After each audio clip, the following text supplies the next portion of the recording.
Tac. Donc, Bezrat Hashem, on démarre. Je marque qu'on démarre sur le groupe pour que. Voilà. Donc, Bezrat Hashem, Shavua Tov à tout le monde. Bezrat Hashem, aujourd'hui, on va essayer de faire le Daf Het de ma Sechet Yoma. Alors, Al-Hayt. voilà.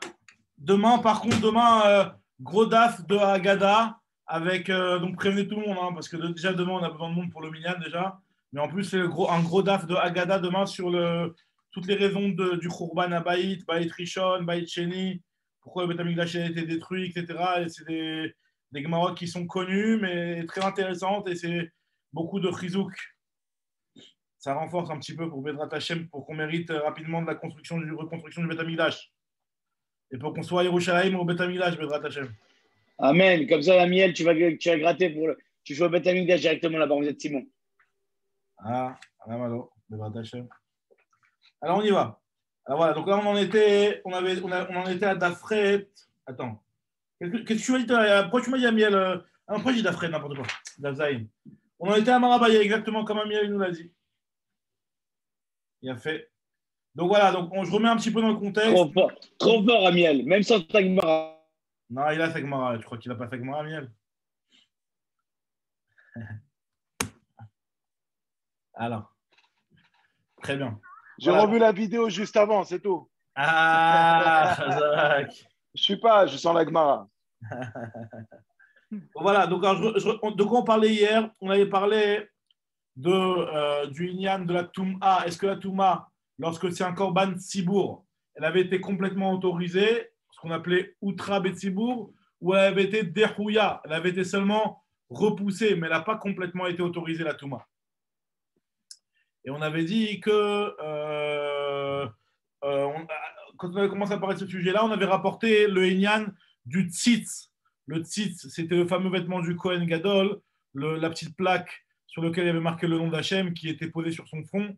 Et on avait vu que le Tzitz, il permettait qu'un korban qui avait été rendu impur allait être purifié, allait être validé malgré son niveau d'impureté grâce au Tzitz. Et la Gemara avait voulu prouver, elle avait voulu dire que si on a besoin de valider ce korban, ça veut dire que sans le tzitz, le korban n'est pas valide. Donc on voit que la touma n'est pas complètement autorisée. Après, on avait dit que non, le tzitz, lui, il permettait d'autoriser seulement un korban yahid, qui n'est pas un korban tzibour. Et pour un korban yahid, effectivement, il y a un korban dès qu'il est tamé. Si jamais il n'y avait pas eu le tzitz qui allait réparer le tir, on n'aurait pas pu valider ce korban. Donc c'est grâce au tzitz qu'il a été validé. Ça, c'est ce qu'on avait dit hier. Donc, on était rentré un petit peu sur l'histoire du tzitz. Et maintenant, la Gemara, elle nous rapporte les paroles d'Abaye.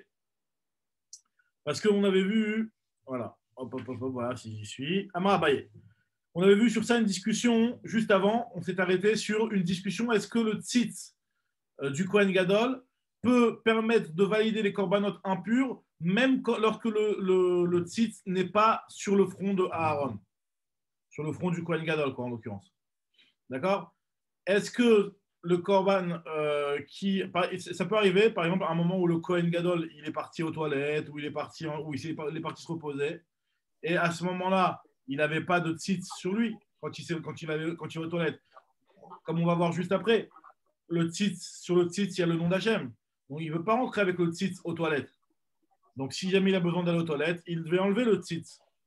Donc, à ce moment-là, si pile à ce moment-là arrive un niveau d'impureté, est-ce que le korban, il est quand même validé grâce au tzitz, même si le tzitz, il n'est pas à ce moment-là sur le front de Aaron? Ou alors non, on va dire que le tzitz ne peut valider un korban que lorsqu'il est en activité sur le front de Aaron. Mais lorsque le tzitz, il n'est pas sur le front de Aaron, Al-Metzach Aaron, comme c'est marqué dans le Passouk, ce n'est pas valable.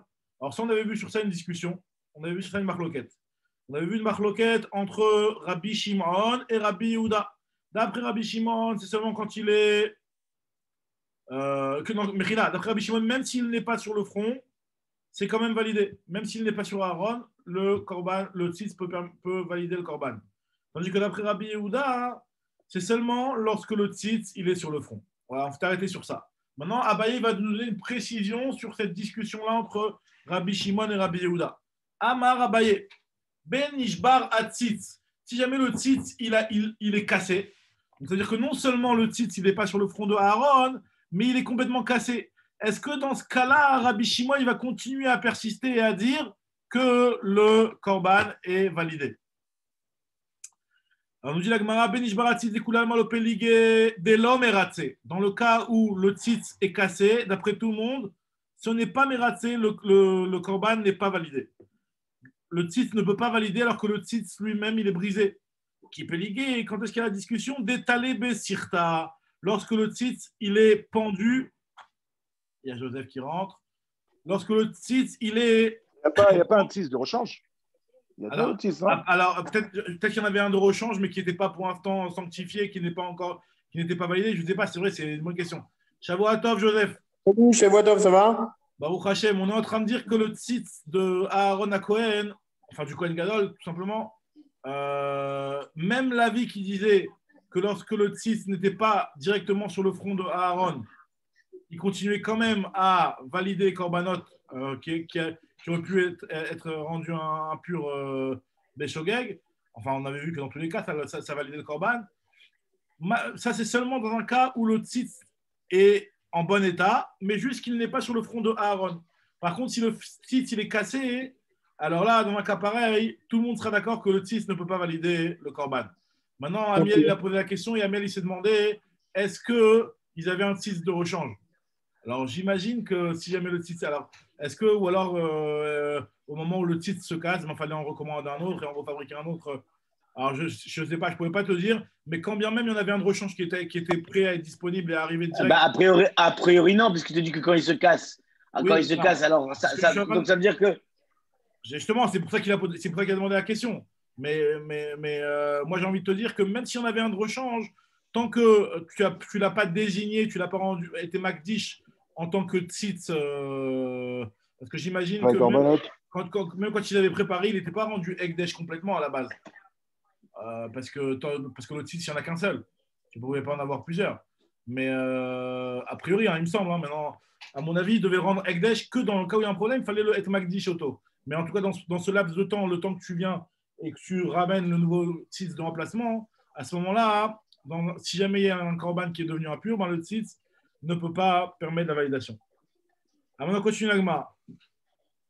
Rabbi Yehuda, qui peut liguer d'étaler Besikta, quand il est déposé sur Sikta, c'est sur un petit clou accroché au mur, quoi. Il n'est pas sur le front d'Aaron, mais il est accroché au mur sur un pieu. Rabbi Yehuda, ça va al-Metzar Venasa. Il y a marqué dans le pasouk Ve'aya al-Metzar Aaron Venasa Aaron et Tavon Kodashim. Ça veut dire al-Metzar Venasa. C'est seulement quand il est sur le front qu'il va enlever la faute des Kodashim. Et tandis que Rabbi Shimon lui pense, il y a marqué Tamid, il y a marqué Vayal Mitzro Tamid, il sera sur le front de Aaron, mais Tamid, il y a marqué.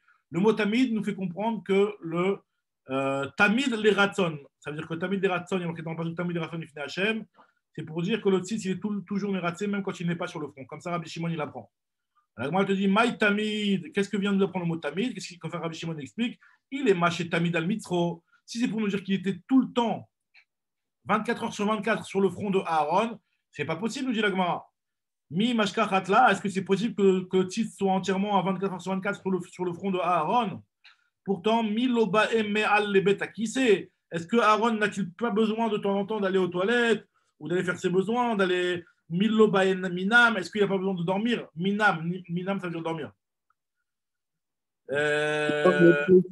Mais s'il dort, en général, il n'y a plus de korbanot. Donc, on parle de la sieste. Imagine-toi, le Cohen, il avait besoin, il disait ouais, j'ai trop travaillé, là, j'ai besoin de faire une petite pause, une petite sieste. Peut-être qu'on lui a accordé. D'accord, ok. Accordé, c'est possible, hein, tu vois, c'est ça. Donc, on lui a accordé peut-être des petits moments de répit, tu vois. À part Yom Kippour où il devait être non-stop, mais sinon, le reste du temps, comme vous aviez demandé déjà hier, l'emploi du temps du Kohen Gadol, la vérité, je ne sais pas exactement c'est quoi ces tâches obligatoires et les tâches facultatives et sur quoi il travaillait principalement dans la journée. Mais je pense qu'il pouvait avoir des petits temps noirs comme ça. Et quand bien même, et même pour répondre à ta question, est-ce que j'en avais discuté avec ma Chavruta hier, c'est que quand bien même la nuit où il n'y a pas de corbanotes qui sont faits, mais il y a quand même des corbanotes qui sont en train de brûler. Et des fois, les Kohanim, ils prenaient les choses une fois qu'on avait fermé les portes du Beth Amikdash, et il prenait les morceaux de viande et il les mettait sur le Misbéach. Donc ça pouvait être fait pendant la nuit. Le Ekter Chelavim Vevarim, comme c'est marqué dans la première Mishnah du Shas dans Maseret Brachot, Ekter Chelavim Vevarim, Mitzvatan Shealamud Shachar. Tu pouvais faire ça toute la nuit. Donc à ce moment-là, il pouvait avoir une impureté. Donc là, dans ce cas-là, au moment où le Kohen il dort, alors dans ce cas-là, nous dit Rabbi Shimon que même s'il n'a pas le tzitz sur lui, ça valide quand même le korban. Milo Baemina, parce qu'il ne dort pas. Et la tamid meratzehu, le tzitz, il est toujours meratzeh, il valide toujours le korban. Nous dit la Gemara ou le Rabbi Yehuda, Nami active tamid. Qu'est-ce que Rabbi Yehuda fait avec le pasuk tamid? C'est marqué dans la Torah. Comment Rabbi Yehuda va comprendre, lui, Rabbi Yehuda, qui dit qu'il n'est meratzeh que lorsqu'il est sur le front? On nous dit la Gemara, Ha'u tamid shelo yasiar dato mimenu. Le mot tamid vient nous apprendre que lorsque le Kohen Gadol a le tzitz sur le front, il ne faut pas qu'il détourne son esprit du tzitz. Il ne faut pas qu'il fasse des choses qui le déconcentrent et qui le fassent penser à autre chose que le tzitz. Et nous dit la Gemara apprend ça elle veut nous prouver ça par rapport à la même halakha qui est écrite concernant les tefilines. Et on va voir tout de suite que la Gemara dit que les tefilines, c'est encore pire. Parce qu'on sait très bien que lorsqu'on a les tefilines, tu ne veux pas être dans une situation où tu vas laisser les tefilines sur toi et faire des choses et oublier que tu as les tefilines sur toi. Tout le temps, on a besoin de se souvenir qu'on a les tefilines, même dans les sidurim. Il y a certains sidurim où ils te mettent en haut, tu as les tefilines sur toi, ou un truc comme ça, ou touche de temps en temps. Il faut toucher de temps en temps, de telle sorte à ne pas oublier qu'on a les tefilines sur soi. Parce que si on oublie qu'on a les tefilines sur soi, il y a un esser hadat. Et esser hadat, le fait de penser à autre chose, c'est un manque de respect par rapport aux tefilines et c'est pas bon. Et à la limite, moi j'entendais qu'effectivement, quand on dit Kodesh Lachem, il n'y a un seul nom d'Hachem, alors que dans les tefilines, il y a 21 fois. Razak, c'est la Gemara qu'on va lire tout de suite. Exactement ça. Okay. Regarde ce que la Gemara te dit. Et d'ailleurs, cette Gemara-là, on l'avait aussi vue dans Maseret Shabbat. Razak. On l'avait vu dans Maseret Shabbat ensemble. Alors, nous dit la Gemara, De'amar Rabba Bar Chana, Daf Yud Bet. Je ne sais pas si tu étais déjà là, Daf Yud Bet.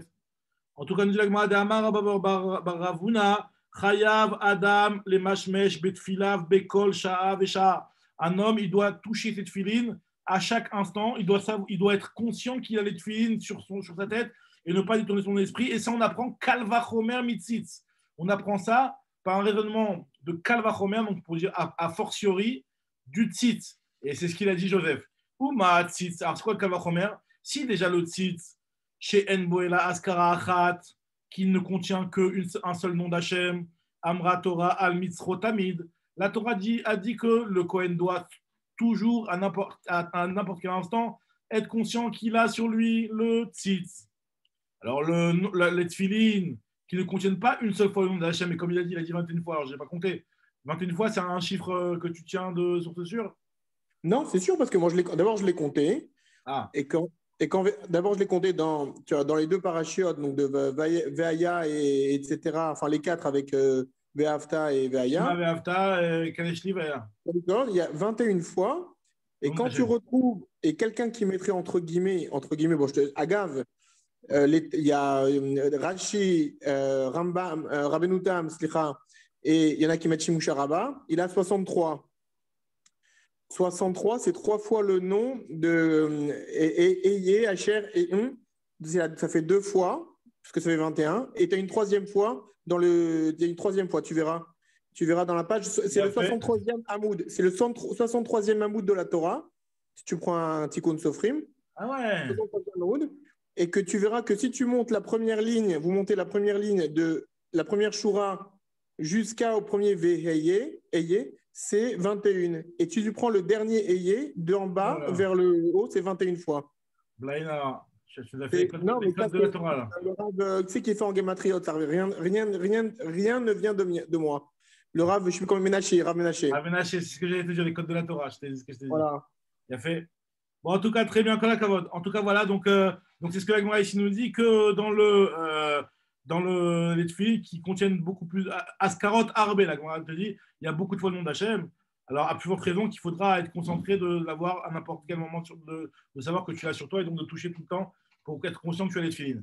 Alors, Tosfot, il remarque ici, il fait la remarque et il dit, c'est pas un vrai Kalvachomer en réalité. Parce que, en fait, les tefilines, à l'inverse du tzitz, les tefilines sont recouverts Donc le nom d'Hachem, il est à l'intérieur du boîtier, tu ne le vois pas. À l'inverse du tzitz, qui est le nom d'Hachem qui est découvert.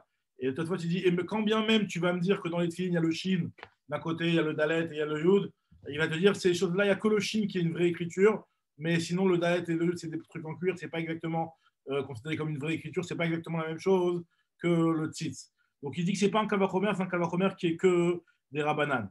Et il te dit en plus, à l'inverse des tefilin, le Shem Shakai, même si tu veux considérer que ce Shem-là, il n'est pas comme le Shem Yud Kevavke, le Shem Amefourage qui était marqué sur le tzitz. Donc c'est pas un vrai Kalvachomer. Toutefois, tu dis c'est un Kalvachomer des Rabbanan. En fait, toutefois, tu dis. En tout cas, continue l'Agmara.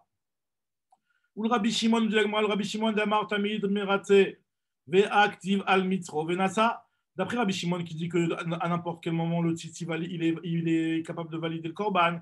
Pourtant, il a marqué que c'est seulement al Mitzro Venasa, la dracha qu'il avait fait Rabbi Yehuda quand c'est sur le front. On nous dit l'Agmara, Aoul likvo alo makom hudeata. Le al Mitzro, il n'est pas venu pour nous dire qu'il faut, c'est seulement quand il a al Mitzro sur le front qu'il le pardonne, mais c'est pour nous dire à l'endroit où on doit le disposer, ce tzitz-là, il doit être sur le Metzar, sur le front. On nous dit, et Rabbi Yehuda, qu'est-ce qu'il fait? Pourquoi lui ne te dit pas la même chose? Rabbi Yehuda, likvo alo makom, mais d'où il apprend qu'on met le tzitz sur le front? Nafkale, mais al Mitzro, il apprend du mot al Mitzro seulement, pas al Mitzro venasa. Et Rabbi Shimon Namit, il peut clémer al Mitzro. Pour Rabbi Shimon, ça ne lui suffit pas d'apprendre al Mitzro. On dit la Gemara, Inachinami, c'est vrai que Rabbi Shimon, il pouvait apprendre de al Mitzro. Alors, qu'est-ce qu'on fait avec le mot venasa? Et là, al Mitzro venasa maya vidle. Et pour la Gemara, Marlecha, Raoui la Metzach meratze. Chez no Raoui la Metzach et no meratze. C'est pour nous dire que c'est même d'après Rabbi Shimon, le chidouche qu'il nous avait donné à Abaye, même d'après Rabbi Shimon, quel est le korban, quel est le tzitz qui est meratze? C'est seulement un tzitz qui peut potentiellement être mis sur le Metzach. Mais un tzitz qui est brisé, qui est cassé et qui ne peut pas être mis sur le Metzar, même d'après Rabbi Shimon, qui lui, normalement, dit que le tzitz valide même lorsqu'il n'est pas sur le front de Aaron, mais dans un cas pareil, s'il ne peut pas être mis sur le front, ça n'est pas valable. Chez Noro et la Metzar et Nomeratse. La Poukenish Baratzitz de l'Omeratse, ça vient nous exclure le cas du tzitz qui a été brisé, qui ne pourra pas être Meratse. Continue l'Agma ou Rabbi Yehuda, Nishbaratzitz Menale. D'où c'est donc d'après Rabbi Yehuda, lorsque le tzitz il est cassé, que ce n'est pas bon. Nafkale mi metzach mitzro. On apprend ça du mot metzach mitzro, le fait qu'il y a marqué mitzro, al mitzro tamid, il n'y a pas marqué metzach. Le vav en plus nous fait apprendre que lorsqu'il est brisé, qu'il n'est pas apte à être mis sur le metzach, c'est pas valable. Alors en réalité cette suite de la Gemara, elle est un petit peu étonnante dans le sens où si on te dit que lorsqu'il n'est pas sur le front, même quand bien même il serait possible de le mettre sur le front et qu'il est dans la boîte, d'après Rabbi Yehuda, ça ne valide pas le korban. Alors, plus forte raison quand il est brisé. Alors, peut-être que l'Agma, ici, elle cherche un cas où il s'est brisé alors qu'il est encore sur le front, peut-être, mais je ne sais pas. En tout cas, nous dit l'Agmara, je sais qu'il y a des Mefarshim qui posent la question, mais c'est qui le Tafot Shanim, peut-être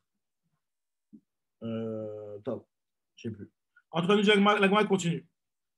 Et elle nous dit, et Rabbi Shimon, lui, pourquoi il ne fait pas le rachat du Vav? Alors, parce que Rabbi Shimon, lui, Metzach ou Mitzro, pour lui, c'est la même chose. Pour lui, le Vav, il n'est pas en plus. Il n'y a rien de superflu dans le Vav. Donc, c'est pour ça que lui, il ne fait pas le rachat. Et Rabbi Shimon, Metzach, Mitzro, l'Omash Malé, pour lui, de ce Vav en plus, il ne peut rien apprendre. Maintenant, elle revient sur l'histoire, la marloquette de Touma Outra Betsibour ou Touma Dechouya Betsibour. Et elle veut nous dire que la marloquette qu'on avait vu plus haut, est-ce que Toumat Dechouya Betsibour ou Outra Betsibour, on avait déjà essayé de dire que ça dépendait d'une marloquette Tanaïm. Ça, on avait déjà dit. Maintenant, elle veut rapporter aussi, elle veut dire peut-être dire que ça dépend d'une autre marloquette Tanaïm. Alors, quelle est l'autre marloquette Tanaïm? Nima Hane Tanaï qui Hane Tanaï. Va-t-on dire que ces Tanaïm-là, les Tanaïm qu'on avait vu plus haut, sur lesquels on avait vu une discussion claire et nette, sur le point de Touma Dechouya Betsibour ou Touma Outra Betsibour. Alors, est-ce que ces mêmes Tanaïm-là sont en réalité en marloquette sur le même sujet que d'autres Tanaïm? Quels sont ces autres Tanaïm? Les Tanya, vu que c'est marqué dans une braïta. Donc, nous, on a dit que c'était Rabbi Shimon et Rabbi Yehuda, donc qui étaient en marloquette. Est-ce que Touma Dechouya Betsibour ou Touma Outra Betsibour? Alors, nous dit la Gemara, est-ce que, va-t-on dire que la braïta suivante, c'est aussi la même marloquette? Qu'est-ce que nous dit la braïta? Tanya echadze ve'echadze madin alav kol shiv'a mikol chataot she'ayu sham. Divrei Rabbi Meir.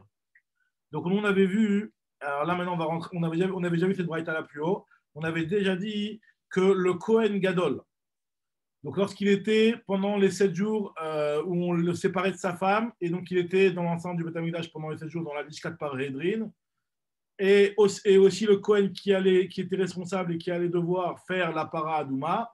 On avait dit qu'on l'isolait aussi pendant 7 jours.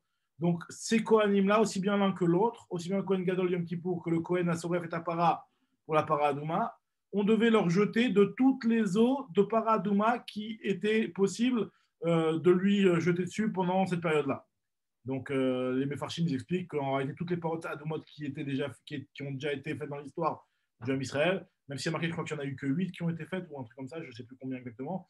Mais en tout cas, toutes les eaux de Paradouma étaient utilisées pour purifier le Kohen, et pendant les 7 jours, on lui versait de l'eau sur la tête. Ça, c'est l'avis de Rabbi Meir. Maintenant, la Gemara va tout de suite expliquer, elle va dire. Hop là, la Gemara va tout de suite expliquer, elle va dire que. On va voir exactement pourquoi on l'a aspergé d'eau pendant les 7 jours. La Gemara, elle veut essayer de dire que ça dépend de l'histoire de Touma Outra Betsibo ou d'Echouya Betsibo. Alors pourquoi? Parce qu'il y a un bon avis qui nous dit qu'il fallait lui jeter de l'eau pendant les 7 jours. C'est l'avis de Rabbi Meir. Rabbi Yossi Omer, En Mazin Alav, Elaché Lishi Veshvi Eibilvad. On ne lui aspergeait de l'eau que le 3e et le 7e jour. Parce qu'on sait que pour enlever une impureté de Toumat Met, il fallait asperger le 3e jour après l'impureté et le 7e jour après l'impureté. Donc nous dit Rabbi aussi, pourquoi lui jeter de l'eau tous les jours? On va lui jeter le 3e jour, le 7e jour, maximum, on va dire que le maximum, peut-être qu'il s'est rendu impur avec un mort quand? La veille avant de rentrer, d'être isolé dans le Beth Amikdash. Donc à ce moment-là, on va compter 3 jours après, on va lui en faire une première aspersion, et après, pour le 7e jour, encore une autre aspersion. Pourquoi on a besoin de lui verser et de lui mettre de l'eau pendant tous les jours? Alors, la Gemara veut dire qu'en réalité, peut-être que c'est ça la discussion. Alors déjà, avant ça, la Braïta nous rapporte l'avis de Rabbi Hanina Sgan Kohanim, qui lui fait un petit peu une différence entre le Kohen Gadol à Yom Kippour et le Kohen qui fait la paradouma. Rabbi Hanina Sgan Kohanim Omer, Kohen a fait ta para mazin alav kol shiva. Le Kohen qui brûlait la paradouma, lui, on lui jetait pendant tous les 7 jours. Alors que le Kohen Gadol Beyam Kippourim, alors lui, on ne lui jetait pas pendant les 7 jours. Lo mazin, en mazin alav, ela shelishi ou shvi'i. Donc lui, il fait la différence entre la paradouma, qui est plus grave, plus ramour au jour de Rabbi Hanina Sgan Kohanim, que le Kohen Gadol à Yom Kippour, qui lui ne devait avoir une aza'a, donc d'être aspergé des eaux de la paradouma, que le 3e jour et le 7e jour depuis le moment où on l'avait isolé. Donc là, moi, je vais expliquer plus tard quelle est la raison de Rabbi Hanina Sgan Kohanim, pourquoi il fait cette différence-là. La continue l'Agma. L'Agma veut comprendre, elle veut dire que peut-être c'est ça la marloquette. Donc peut-être que la marloquette entre Rabbi aussi et Rabbi Meir, c'est sur le point de Touma Dechouya Betsibour ou Tra Betsibour. Parce que là, on est en train de faire quoi pour le Kohen Yom Kippour? On est en train de lui faire une Touma. Le Kohen pour Yom Kippour, ça va être une avoda du Tzibour qu'il va faire. Donc il va faire une avoda du Tzibour. Donc c'est pour ça que peut-être qu'on devait lui mettre tous les jours des eaux d'aspersion pour être sûr de lui faire comme il faut, comme il se doit. À l'inverse de Rabbi Yossi, qui lui considère qu'on pouvait lui faire que 3e jour et 7e jour, donc on n'était pas obligé de se stresser, de lui faire tous les jours de la paradouma. On se suffisait de faire le minimum obligatoire. Alors c'est ce que la Gemara veut essayer d'expliquer. Va-t-on dire que c'est exactement ça la marloquette? My love be akamiflege, n'est-ce pas que c'est ça leur discussion? Rabbi Meir savar touma dechouya ou betsibour. La touma elle est repoussée en tzibour.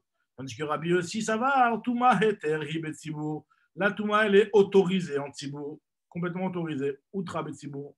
La Gemara te dit betisbera, comment c'est possible d'expliquer comme ça? Si la touma elle est complètement autorisée betsibour, normalement le Kohen t'as même pas besoin de l'asperger d'eau de paradouma. Si la touma est autorisée, laisse-le tamer. Mais Tisbera, il s'avère Rabbi aussi, Heter ou Betsibour. S'il pense que la touma est complètement autorisée en Tzibour, nous dit la Gemara, alors, Haza'a klal lamali. Pourquoi tu as besoin de lui faire une Haza? Toi, tu me dis que bon, si c'est Outra Betsibour, alors on lui fait le minimum obligatoire. Mais ne lui fais rien, tu n'as pas besoin de le purifier du tout, puisque maximum, c'est une touma Betsibour, c'est moutard. Moi, je te dis non, tu as raison, c'est pas ça leur discussion en réalité. Il faut expliquer leur marloquette d'une autre façon.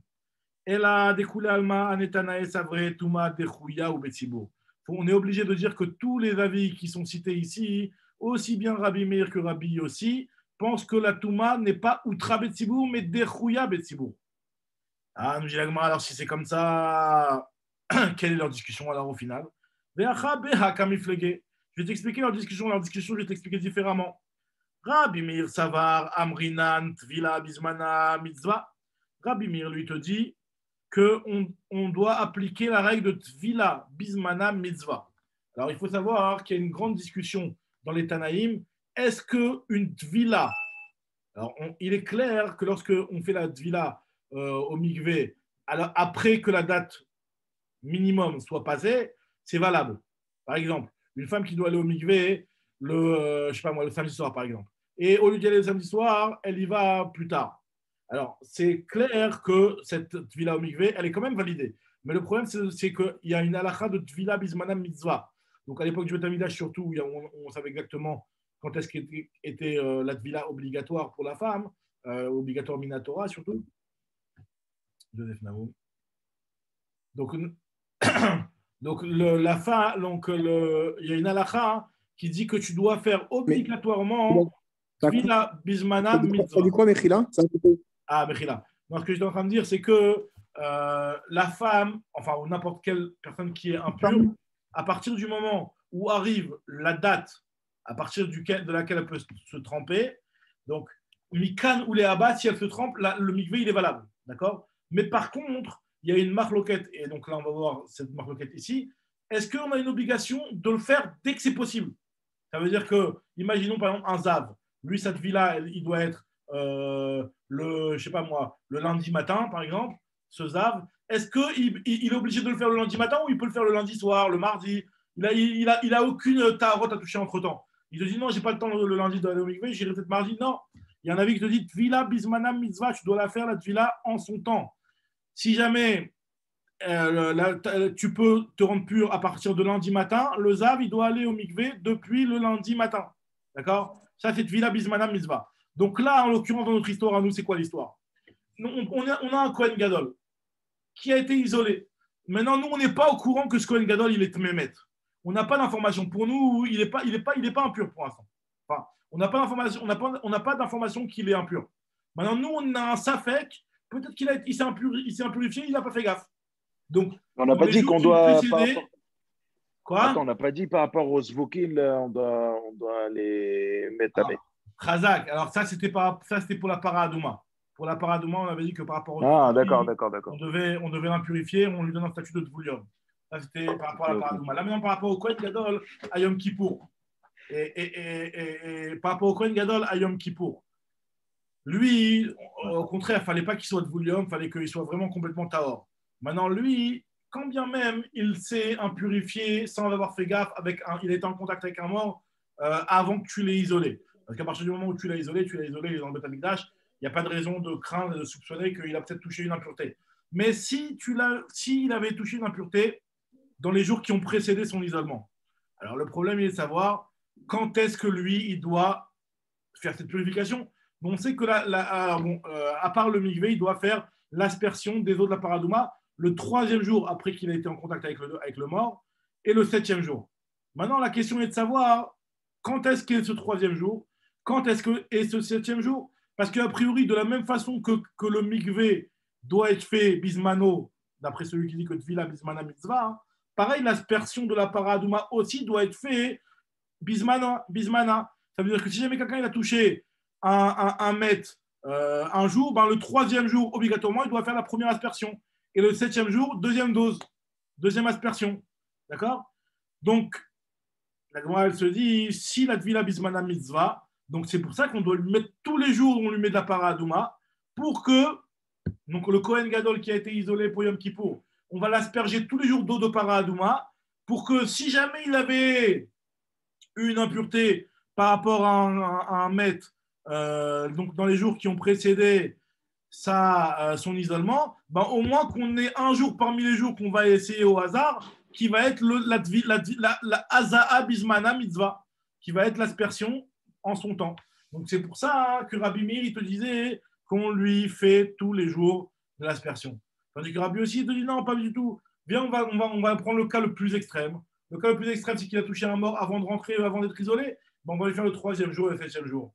Donc, nous dit l'Agma, c'est ça la discussion entre Rabbi Yossi et Rabbi Meir. D'après Rabbi Meir, Tvila Bismana Mitzvah, et de la même façon que Tvila Bismana Mitzvah, pareil, la Haza'a, l'aspersion des eaux de la paradouma aussi doit être fait en son temps. Bismana Mitzvah. Tandis que d'après Rabbi Yossi, il te dit non. Rabbi Yossi, il te dit pas besoin d'asperger en son temps. C'est ce que l'Agma va nous dire tout de suite. Ah, voilà. L'Agma nous dit comme ça. Et je retrouve les mots. Maïla Babek Gamifiket, on a dit que non. Et la découla Alma, voilà, j'en suis là. 3 lignes avant la grande ligne. 3 lignes avant les grandes lignes. Et la découla Alma, Anetanae, Savre, Touma, Dechouya, Betsibour. Tout le monde pense que la Touma est Dechouya, Betsibour. Beacha, Beaka Miflege. Voici la discussion dans laquelle ils sont en discussion maintenant. Rabbi Meir Savar, Amrinan, Tvila Bismana Mitzvah. D'après Rabbi Meir, on dit que la Tvila Bismana Mitzvah. Alors que et donc c'est pour cela qu'on doit l'asperger tous les jours.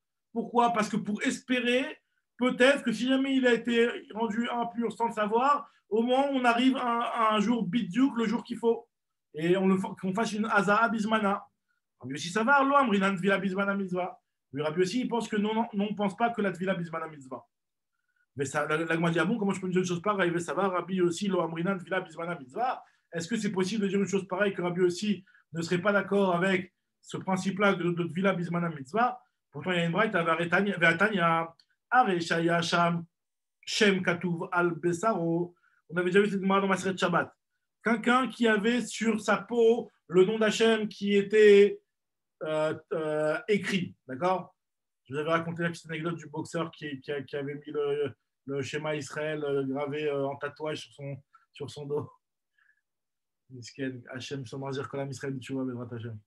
En tout cas, nous dit la Gemara que celui qui avait le schéma Hachem qui était écrit sur sa peau. Alors là, on dit que celui-là, tu ne dois pas te laver. Si tu vas te laver et que tu vas te tremper au mikvé, bah, tu risques d'effacer le schéma Hachem. C'est très grave. Arezelo yichat, il ne faut pas qu'il se lave. Velo yasour, et qu'il ne faut pas qu'il s'enduise d'huile. Velo yahamod bimkom achinofet, il n'aura même pas le droit d'aller aux toilettes, celui-là. Tant qu'il est dans un endroit qui est sale. Pourquoi? Parce que tu as le Shem Hashem. Ah, maintenant, Nizdam Nalot Vila Shem Mitzvah. Si jamais il y a un mikvé de Mitzvah qui s'est présenté à lui, ça veut dire que par exemple, il a été impurifié et il doit aller au mikvé obligatoirement aujourd'hui. Qu'est-ce qu'il doit faire? Nous dit la Braïta, hein, Korer Alav Gemi Vetovel. D'après Tanakama, il mettra un petit tissu et donc il se trempera avec ce petit tissu. Et donc, Rachid dit qu'en réalité, le tissu, il ne le serait pas complètement, sinon ça va faire un problème de khatsitsa. Ça va faire une khatsitsa, et donc c'est un problème par rapport au mikvé. Il ne doit pas faire de khatsitsa, il ne faut pas empêcher l'eau d'accéder à là-bas. Mais nous dit Rachid qu'en fait, le fait de mettre un tissu, même si l'eau, elle va pouvoir passer, mais elle ne va pas venir avec autant de force que si jamais l'eau, elle est directement sur l'écriture. Donc là, ça va quand même préserver un tant soit peu l'écriture. Maintenant, Nizdam Nalot Vila Shem Mitzvah, Korer Alav Gemi Vetovel. Maintenant, Rabbi Yossi, qu'est-ce qu'il a dit Rabbi Yossi? Rabbi Yossi te dit non, Yored Vetovel Kedarko ou Bilvat Shelo Yishafshev. Il te dit que Rabbi Yossi te dit qu'il peut tremper au mikvé comme il veut, à la condition de ne pas effacer, de ne pas frotter pour effacer le Shem Hashem. Et il nous dit la Gemara que Vekai Malan, et là-bas l'explication qui est donnée dans Masechet Shabbat, c'est sur ce fameux point-là, est-ce que Tvila Bismana Mitzvah ou pas? Est-ce que vu qu'il y a une Tvila qui est arrivée à ce moment-là pour cette personne-là, est-ce que c'est une mitzvah ou c'est pas une mitzvah ou il peut la faire plus tard? D'après celui qui dit qu'il peut le faire plus tard, ben, c'est pour ça qu'il mettra juste un morceau de tissu pour protéger. Celui qui dit que Bismana Mitzvah, ben non, il le fera Kedarko. Et donc on voit que Rabbi Yossi pense que Tvila Bismana Mitzvah. Donc comment Rabbi Yossi chez nous, il a pu dire qu'on lui faisait la Haza'a que le 3e et le 7e jour? Donc moi, il lui dit, tu as raison, c'est pas ça la discussion. Mais Rabbi Yossi, non, je reprends dans les mots. Rabbi Yossi ça va, Amrinan Vila Bismana Mitzvah. Moi, je dis la découla mal et Anetanae, Amrinan Vila Bismana Mitzvah. On a été aussi bien d'après Rabbi Yossi que d'après Rabbi Meir, on dit que Vila Bismana, c'est une mitzvah. Alors, c'est quoi la discussion? La discussion, elle est de savoir, est-ce que la Haza'a, c'est comme la Tvila? Parce que, comme on avait expliqué, il y avait là le fait de se tremper au mikvé, mais il y avait aussi le fait d'être aspergé avec les eaux de la paradouma, qui est un autre style de purification. Alors, Beha Kamiflegi, Rabbi Meir Savar Makshinan Haza'a Litvila, on compare et on apprend les mêmes règles qui ont été applicables pour la Tvila au mikvé, sont aussi applicables pour la Haza'a, l'aspersion des eaux de Paradouma. Donc, de la même façon que pour le mikvé Tvila Bismana Mitzvah, pareil pour la Haza'a Bismana Mitzvah. C'est-à-dire que d'après Rabbi Yossi, il te dit non, Tvila Bismana Mitzvah, mais pas la Haza'a. Rabbi Yossi Savar. Papa. Ah non, il est encore sorti, il va nous rentrer devant, Joseph. Ah non, Joseph, il est là. Alors, dit Agmara, Rabbi Meir Savar Makshina Naval et Tvila, Rabbi Yossi Savar, Makshina Naval et Tvila. Rabbi Chanan Sgan Kohanim pense quoi? Alors, Agmara va essayer de comprendre qu'est-ce que Rabbi Chanan Sgan Kohanim pense. Rabbi Chanan Sgan Kohanim, Imakish Haza'a et Tvila, si lui compare la Haza'a à la Tvila. Alors, pour lui, on avait dit, vous vous rappelez, Rabbi Chanan Sgan Kohanim, lui, il avait dit que ça dépendait, il y avait une différence entre le Kohen Beyom Kippour et la Paradouma. Pour la Paradouma, on lui faisait, le Kohen qui allait faire la Paradouma, on lui faisait la Haza'a à chaque instant. Et pour le Kohen Gadol Beyom Kippour, on lui faisait qu'une fois. Alors, il m'a dit, je veux comprendre qu'est-ce qu'il pense, Rabbi Chanan Sgan Kohanim. S'il pense que Makish Haza'a Litvila, Afilu Kohen Beyom Kippour Nami, on devrait lui faire tous les jours. Vehi, lo Makish Haza'a Litvila, Afilu Kohen Asura Fet Apara, Nami lo. Pourquoi le Kohen Asura Fet Apara, tu le lui fais tous les 7 jours? Moi, je te dis, là, c'est ce qu'il avait dit à Miel tout à l'heure. Les Rolam, l'Omakish. En réalité, il te dit non, on n'apprend pas pour la Haza'a que la Haza'a aussi, elle doit être faite Bismana. Alors, avec Kohen, elle serait faite à para, ce qu'il a dit à Miel tout à l'heure, c'est que le Kohen qui brûle la paradouma, à partir du moment où on le rendait de Voulium à cause des Tzdokim, d'accord, comme on avait expliqué, donc nous, on avait une ma'ala d'un autre côté d'essayer de le purifier au maximum. On avait expliqué que c'est pour ça qu'on mettait dans une salle qui était entièrement en pierre, etc. C'était une ma'ala qu'on faisait à cause de la koula qu'on avait dû faire pour ne pas être en accord avec les Tzdokim, de le rendre Voulium. Mais par contre, on ne voulait pas plus que ça, donc c'est pour ça qu'on lui faisait une Haza'a tous les jours. Très bien. Maintenant, on rapporte une braïta, elle veut savoir comme qui elle va. Keman Hazla Adetanu Rabanan, comme qui va la braïta suivante. Donc la braïta, c'est dans laquelle il est marqué que En Ben Kohen Asura Vetapara, les Kohen Gadol Biyam Kippourim. La seule différence qu'il y a entre le Kohen qui va brûler la paradouma et le Kohen Gadol Yom Kippour, nous dit Agmara, et là chez Zé Prishato Likdusha, Vechav Kohanim Nograin Bo, c'est que le Kohen, lui, qui à Yom Kippour, lorsqu'on le sépare, c'est pour de la Kedusha.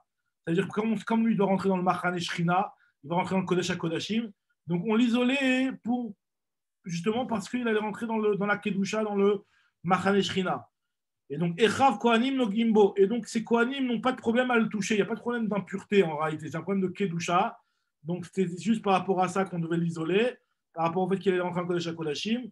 Et donc, en le séparant du monde, il allait avoir cette crainte-là. Et son orgueil va être rabaissé de telle sorte à ce qu'il va pouvoir rentrer dans le Kodesh HaKodashim. Donc, ça ne dérangeait pas qu'il était en contact avec d'autres Kohanim. Tandis que l'autre, le Kohen qui allait être brûlé la paradouma, lui, c'est ça tout l'intérêt. On le séparait par rapport à une tahara pour ne pas qu'il ait d'impureté. Et donc, effectivement, on devait éviter aussi que ses frères, les autres frères Kohanim ne le touchent. Prishato le tahara, Prishato le tahara, et En Echava Kohanim, donc ses frères Kohanim ne le touchaient pas. Alors, elle veut dire comme qui va cette braïta? Puisque nous, on a vu qu'il y avait quand même une autre différence, c'est que l'un, tu devais l'asperger tous les jours, l'autre, tu devais pas l'asperger tous les jours. On dit que moi, ça ne va pas comme Rabbi Chanan Sgan Kohanim. Keman, o ki Rabbi Meir, o Rabbi aussi. Dit Rabbi Chanan Sgan Kohanim, Aïkanamiha.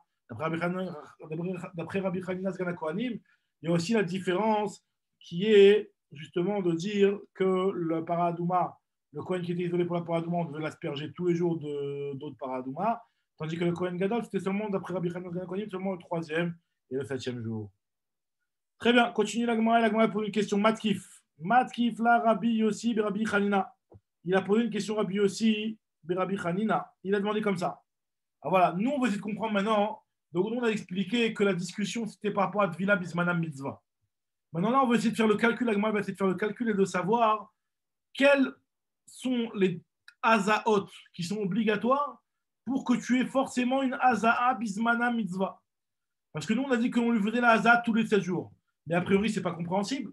Parce que je comprends bien la Haza'a du premier jour. Peut-être que celle du premier jour, finalement, c'est le Yom Shlishi par rapport à une Touma antérieure.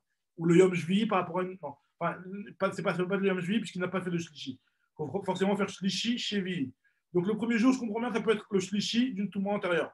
Le deuxième jour, ça peut être le shlishi d'une touma antérieure. S'il s'est rendu impur l'avant-veille de son isolement. Et le yom hashlishi, si jamais il s'est rendu tamé le jour de son isolement, donc ça c'est le yom shlishi. Mais le yom revi, la Gemara a dit, je ne comprends pas. Le yom chamishi, c'est peut-être finalement le 7e jour par rapport au premier. Si le premier c'était le 3e, alors le 5e jour de l'isolement, ce sera le 7e. Donc c'est une Hazah de yom shvi. Pareil pour le 5, 6, 7. Maintenant, le 4e jour, après, on ne comprend pas pourquoi on lui faisait la Hazah. C'est ce que la Gemara va demander tout de suite. Alors, on va voir ça dans les mots. Mat kifla Rabbi Yossi et Rabbi Hanina. Bishlama Rishon, je comprends bien le premier jour, pourquoi tu lui faisais la Hazah. Le premier jour de l'isolement du Kohen, pourquoi tu lui faisais la Hazah. Nous dit la Gemara, je comprends bien. Parce que Bishlama Rishon, Shema Shlishi. Peut-être que c'est le 3e jour. Peut-être que lui, en réalité, il s'est rendu tamé l'avant-veille. Ça veut dire que, disons que le Rishon, c'est Yom Rishon, par exemple. Alors, peut-être que lui, il s'est rendu tamé vendredi. Et donc, s'il s'est rendu tamé vendredi, samedi, Shabbat. Shabbat, c'est le 3e. Vendredi, Shabbat, dimanche, Yom Rishon. Yom Rishon, c'est le premier jour. C'est le 3e jour, Mechila. Le premier jour de l'isolement, c'est le 3e jour par rapport à la Touma qu'il aurait eu antérieurement. Pareil aussi pour le Yom Sheni. Je ne sais pas, de peur que chez Mashlishi, peut-être qu'en fait, ce 2e jour-là de l'isolement, tu dois lui faire la Hazah de la Paradouma. Peut-être que ce 2e jour-là, en fait, c'est le 3e jour par rapport à une Touma antérieure. Peut-être qu'il s'est rendu tamé, lui, le Shabbat, par exemple. Shabbat, dimanche. Et donc, Shabbat, dimanche, donc le dimanche, c'est le. Non, mais là. Shabbat, dimanche, lundi, donc le 2e jour de l'isolement, ce serait le 3e jour. Et pareil pour Shlishi. Peut-être qu'il s'est rendu tamé le jour de l'isolement. Shlishi, Shema, Shlishi. Peut-être que c'est le 3e jour. On va dire Khamishi, pareil aussi pour le Yom Khamishi. Je comprends pourquoi tu lui as aspergé pour le Yom Khamishi. Shema Shvi, peut-être que c'est le 7e jour. Si le premier jour de l'isolement, c'était le 3e jour de la Touma, ben le 5e jour de l'isolement, c'est le 7e jour de la Touma, 4 jours plus tard. Et pareil aussi pour le Shishi, Shema Shvi, et Shvi, Shema Shvi. Et la Revihi, la Mali, pourquoi tu lui fais une aspersion le 4e jour? La Mali Azaaklal, l'Obejlishi Kalisipuke, l'Obejvi Kalisipuke. Le 4e jour, par définition, il ne peut être ni le 3e jour par rapport à une Touma, ni le 7e jour par rapport à une Touma. Il ne peut pas être le 3e jour parce qu'à partir du moment où il s'est isolé, on sait clairement qu'il n'a pas touché l'impureté. Ça ne peut pas être le 7e jour parce que si c'est le 7e jour, ben il aurait fallu qu'il fasse une Hazaa avant de rentrer dans l'isolement. Il ne l'a pas fait, donc ce n'est pas valable. Moi, elle te dit, dans ce cas-là, comment ça se passe? Pas compris, il faut connaître tous les toumates, là. Ça veut dire quand on fait le 2e, quand on fait le 3e, il n'y a aucune explication là. Ça veut dire qu'en fait, non, comme ça. Nous, on veut asperger le Kohen de telle sorte à ce que, quoi qu'il arrive, le jour, s'il a besoin d'être aspergé, on l'a aspergé en temps et en heure. C'est ce qu'on a appelé Tvila Bismana Mitzvah. Maintenant, le problème est de savoir quand est-ce que c'est le temps et heure de cette vie-là. Quand est-ce que c'est le Zman de cette vie-là? Alors, le premier par rapport à quel Touma? Maintenant, nous, on est au courant d'aucune Touma par rapport à ce Kohen. On ne sait pas quel Touma il a eu. Même lui, il te dit, tu lui demandes, est-ce que tu as été en contact avec un mort? Il te dit non, pas que je sache. Il n'est pas au courant. D'accord, alors c'est lesquels Toumaot qui fait que le 2e jour, on doit. Alors, on dit peut-être que lui, il ne le sait pas. Peut-être que lui, il ne le sait pas. Il est passé sous un toit. Et sous ce toit-là, il y avait aussi un mort à côté, il ne le savait pas. D'accord. Donc, c'est pour ça que. Donc, ça, c'est le premier jour. Donc, le premier jour de l'isolement, c'est peut-être qu'il y a 2 jours, il est passé sous un toit. Et il ne s'est pas rendu compte. Donc, parce que s'il y a 2 jours, il est passé sous un toit, donc le premier jour de l'isolement, c'est le 3e jour. Puisque disons qu'il est passé sous un toit sous un toit, il faut. Alors, en fait, sous un toit, il faut 3 jours. OK. Il faut 3 jours, il faut une villa, Bayom Hashlishi et Bayom Hashvi. Donc, c'est pour ça que Bayom Hashlishi, ça serait, si jamais il est passé sous un toit le vendredi, ben, vendredi, Shabbat, dimanche, c'est le 3e jour. Donc, le Yom Rishon de l'isolement, c'est le 3e jour. Et pareil, imaginons il est passé sous un toit où il y avait un cadavre le Shabbat, ben, Shabbat, dimanche, lundi, c'est lundi le 3e jour. Et si jamais il est passé sous un toit le jour où on l'a isolé le dimanche, ben, c'est le 3e jour qui est le 3e Alors, jour. la question, pourquoi on le trempe le 4e jour? C'est la question. Exactement, pourquoi on le trempe le 4e jour? Le 4e jour, ça peut être ni le 3e jour, même ni le le 7e jour. Même le 5e, c'est pareil. Le 6e, c'est pareil. Non, le 5e, ça peut être le 7e jour. Parce que si le premier jour, c'était le 3e, alors le 5e. Sur une autre Touma. Là, on parle d'une autre Touma alors. Non, de la même Touma. Imaginons le type. Parce qu'il faudrait qui se trempe le 3 et le 7 pour pouvoir être Exactement. complètement La Haza, elle doit être faite le 3 et le 7. Exactement. Donc, si tu me dis que le premier jour, c'était le 3e, donc le 5e jour, c'est le 7e. Si tu me dis que le 3e jour, c'était le 2e, donc le 7e jour, c'est le 6e. Et si tu me dis que le 3e jour, c'est le 3e, le 7e jour, c'est le 7e. Mais le 4e jour, il est rien du tout, le 4e jour. Et si on dit que c'était un jour avant, c'était le 3e jour. Alors oui, mais le problème, c'est qu'il ne l'a pas fait, lui. Il n'a pas fait de Paradouma le jour d'avant. Tu ne peux pas faire le 7e jour sans avoir fait le 3e. Tu es obligé de faire le 3e pour pouvoir faire le 7e. D'accord. Ouais. Ok, top. Très bien. En tout cas, nous dit la Gemara que dans un cas pareil, donc finalement, on ne comprend pas pourquoi on lui faisait la Haza le 4e jour. Alors, on dit la Gemara, tu as raison, le 4e jour, ça veut rien dire, on ne le trempait pas le 4e jour. On a dit qu'on le trempait tous les jours, c'est une façon de parler, parce que la preuve en est, c'est que même le Shabbat, on avait vu dans Maseret Psachim que la Paradouma, ce n'était pas Doché Shabbat. Ça, on ne faisait pas ça Shabbat. Donc je vois bien que le Shabbat, il y a forcément dans la semaine, il y a forcément un Shabbat, et on ne le trempait pas le Shabbat. Donc c'est pour ça que forcément, donc le Shabbat, lui, il fait clairement partie des jours que on ne va pas faire de Haza ce jour-là. Donc de la même façon que le Shabbat, même si moi je te dis qu'on allait lui faire la Haza tous les jours, mais le Shabbat, on ne va pas lui faire la Haza. Pareil, le 4e jour, on ne va pas lui faire la Haza. Donc finalement, il y avait 2 jours parmi les 7 dans lesquels on ne va pas faire de Haza. Le 4e jour et le Shabbat. Donc des fois, le Shabbat, ça peut tomber le 4e jour, mais des fois, le Shabbat, ça peut tomber un autre jour. C'est ce que nous dit la Gemara ici. Nous dit la Gemara, et la Révi, la Mali. La Mali Azak, là, l'Obeshlishi Kalissipouké, l'Obeshvi Kalissipouké. Le 4e jour, ça peut être ni le 3e, ni le 7e. La Gemara dit Velitamer, et d'après toi, Azaa, Kol Shiva, Milika, même si tu n'es pas d'accord avec moi, c'est pas possible qu'il y ait une Azaa tous les 7 jours. Pourquoi Akaï Malan, Azaa, Shvut. La Azaa, le fait de faire la Paradouma, c'est un issue des Rabanan, mais Chachamim ne te laisse pas faire ce issue des Rabanan là pendant Shabbat. Azaa, Shvut, Ve'ena Docha et Shabbat. Je dis la Gemara, et la Maït Lecha Memar, Shiv, Aleba Mi Shabbat. Quand on te dit qu'on fait une Azaa pendant tous les 7 jours, c'est à part Shabbat. Donc pareil aussi, Achanami, Shiv, Aleba Mi Revi. Les 7 jours à part le Révi. Amaravar va te dire c'est pour cela qu'en fait le Kohen Gadol, ça ne dépend pas de nous. Parce que Yom Kippour, ça dépend de quand est-ce qu'on a fixé Rosh Chodesh. Ce n'est pas dépendant de notre volonté, on ne peut pas le démarrer quand on veut ces 7 jours-là. Donc effectivement, il pouvait y avoir non seulement un Shabbat, mais en plus le 4e jour dans lequel il n'y avait pas de hasard. Donc il pouvait y avoir 2 jours dans lesquels il n'y a pas de hasard. C'est ce que nous dit la Gemara. Ilkar, Kohen Gadol, Beyom Kippourim, de l'Obedidan, Talia Milta, la chose ne dépend pas de nous.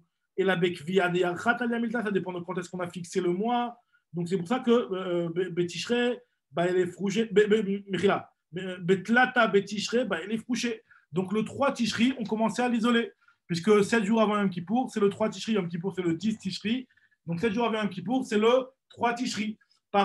Mais par contre, nous dit la Gemara, la Gemara continue, elle te dit, n'importe quel jour où tombe le 3 Tishri, ma Frishinale, on l'isolait, on ne faisait pas le calcul.